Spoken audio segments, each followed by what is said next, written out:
Hai guys, tahukah kalian bahwa di barat daya Louisville, Kentucky, terdapat Sanatorium Waverly Hills?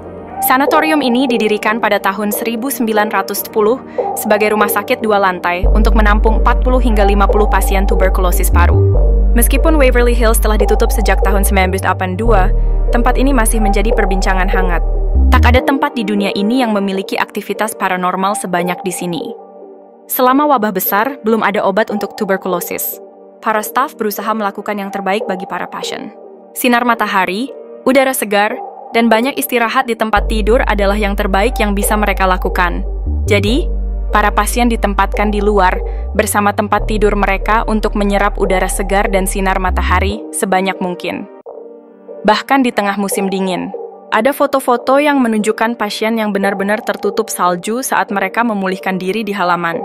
Namun keadaan semakin memburuk. Karena tidak ada pengobatan medis, mereka memulai pengobatan eksperimental. Salah satunya adalah memasukkan balon-balon kecil ke dalam paru-paru yang sakit untuk meregangkannya. Tulang rusuk dan otot diangkat untuk memberi paru-paru lebih banyak ruang. Terkadang mereka sengaja membuat paru-paru yang kolaps agar paru-paru tersebut bisa beristirahat. Tindakan terakhir yang dilakukan adalah lobektomi, yaitu pengangkatan seluruh lobus paru-paru. Hanya beberapa pasien yang berhasil bertahan hidup dan menceritakannya. Banyak orang kehilangan nyawa di Waverly Hills. Menurut legenda, total 63.000 orang meninggal di sini, tetapi angka yang lebih akurat menyebutkan bahwa 8.212 orang kehilangan nyawa di sanatorium. Dan itu masih banyak.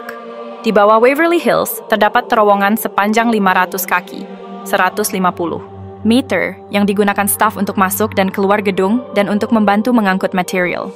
Ketika penyakit, dan dengan demikian jumlah kematian mencapai puncaknya, staf menggunakan terowongan ini untuk membawa jenazah keluar.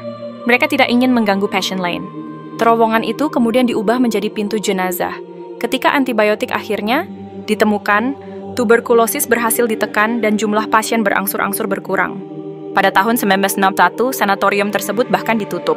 Namun, hal ini tidak berlangsung lama, karena dibuka kembali pada tahun 1962 sebagai pusat geriatri Woodhaven. Pusat ini menjadi tempat bagi lansia pikun dan penyandang disabilitas berat.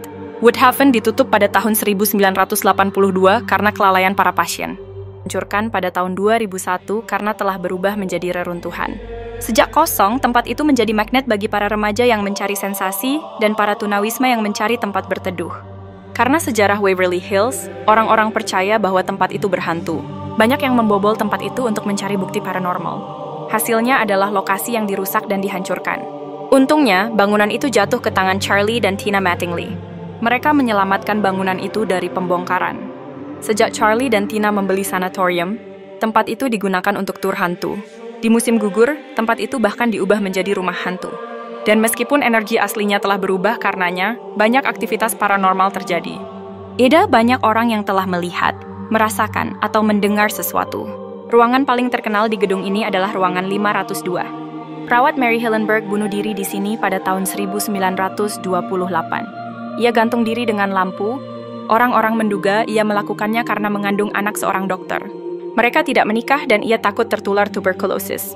Ia diduga bunuh diri karena hal ini. Pada tahun 1932, seorang perawat lain bunuh diri dengan melompat dari jendela ruangan yang sama.